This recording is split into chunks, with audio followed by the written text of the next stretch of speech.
So I spend a lot of time talking about how martial arts body mechanics is great for helping to transfer people.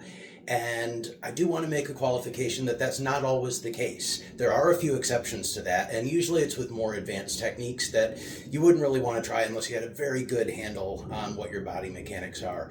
And one of those that corresponds to one of the biggest injuries we see is twisting. So in martial arts, you'll see techniques at more advanced and refined levels that disconnect the hips and the pelvis from the waist. So we'll be doing something that pivots at the waist while we try to maintain our hips as straight as possible.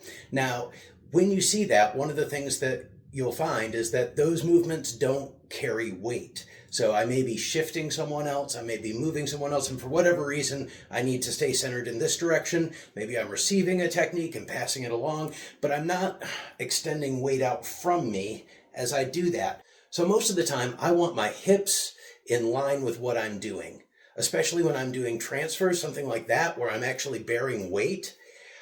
What I want to do when I pivot myself, and that's one of the biggest injuries, pivoting while I'm transferring.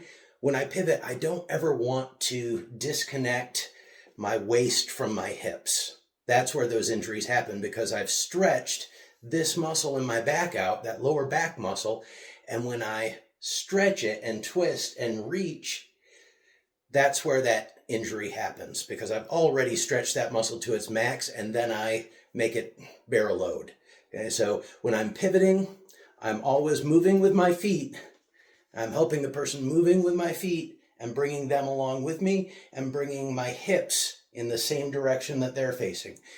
Most karate techniques or jiu-jitsu techniques or tai chi techniques will employ this strategy. It's only the rare few that ask for a different body mechanic just to train for some more advanced situations. When we're transferring people, that's not required. We always want to practice the most fundamentally sound movement, and that means keeping your hips and your center of gravity in line with the weight that you're trying to move.